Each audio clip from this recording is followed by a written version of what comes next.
Welcome to the Business Finance Bulletin, episode 298.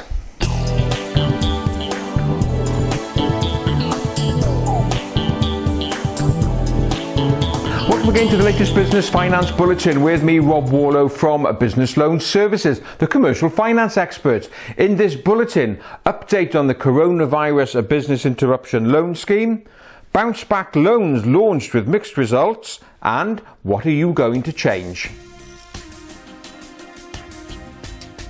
So let's start this week's bulletin by taking our weekly look at what's going on within the coronavirus business interruption loan scheme. Every week, HM Treasury and UK Finance release figures of what's going on within the panel members in terms of loans issued and also the number of applications received. And the latest figures have been released to the 6th of May. So in those 7 days to the 6th of May, £1.4 billion was lent out. And that figure is kind of really consistent over the last couple of weeks. So it seems to have found its natural level.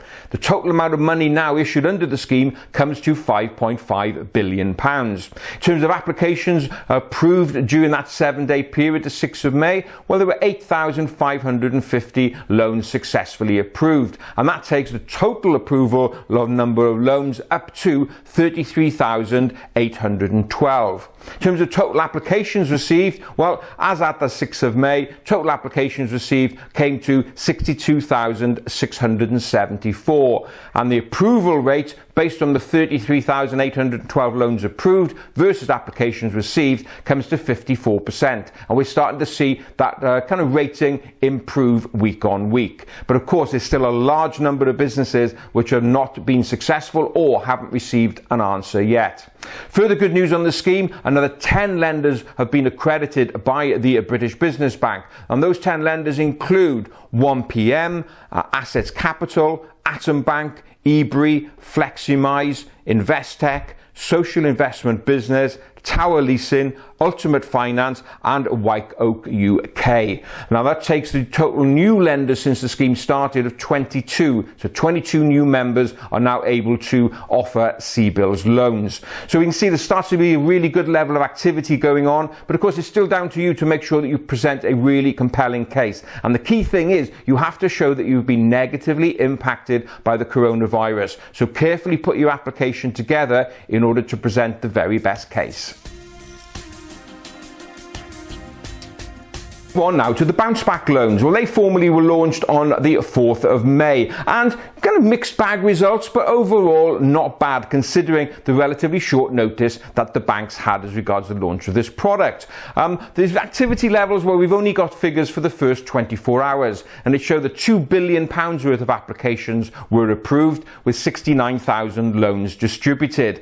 Now there's been a bit of a mixed bag as regards the performance of some of the banks. The ones that I've been seeing have been relatively quick and very streamlined have been Santander and Lloyds. Seem to have got the system nailed from day one. NatWest seems a little bit clunky. The feedback we'll be getting, of course, is that you've got to apply for an application form. So it just takes longer for them to send you the form, then you fill it in. It's not very streamlined. The worst one it seems to be is Barclays.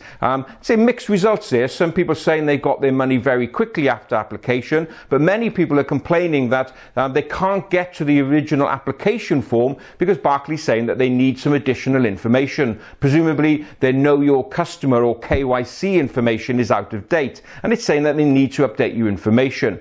Problem is, on that page, it doesn't actually give you a link to update the information. So presumably you're going to have to wait for Barclays to get in touch with you. So they haven't quite got their system right there. However, more good news on the scheme is that new lenders have been added. Now, before I go through that list, one thing to remember is that many businesses kind of were under the impression that all of the lenders that are on the CBILS scheme will automatically be offering bounce back. But no, there was a different criteria to this. And so when it started, there were only 8 or 9 lenders, primarily the high street banks. But what we were finding, we get lots of calls last week from people who actually don't bank with many of the high street banks and so were effectively locked out. Many of the banks were saying we're only going to concentrate on our existing customers. And if you do want to apply as a non-bank customer, you're going to go way down on the list because it's going to take us a long time to get your account open. So again, this is where the mixed results results have come in. Not everybody has been able to apply. But I say, good news, 3 new lenders came onto the scheme last week. They were Allied Irish Bank,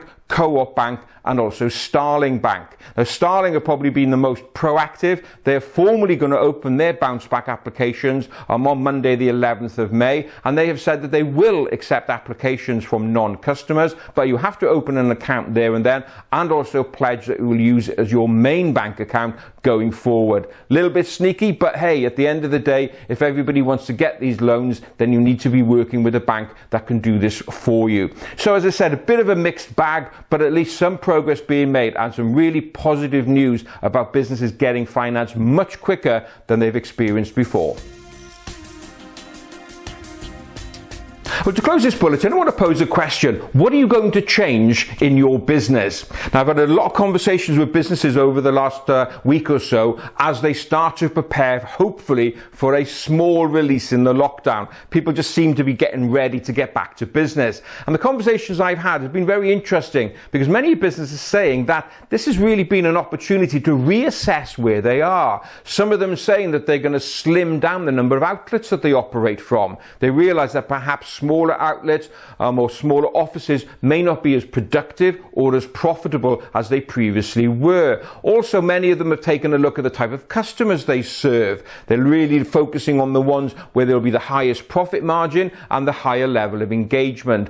Also products as well. Businesses seem to be taking a look at their product set. They realize that perhaps demand is going to take a long time to ramp up, and therefore it's only right that you try and focus on your top performing products. So it's really interesting that this pandemic has really led to a kind of fundamental review for many businesses of how they operate and really what they are. So my question to you is, what are you going to change? What are you going to change in order to make sure that you come out of this problem in a fitter state than when you entered it?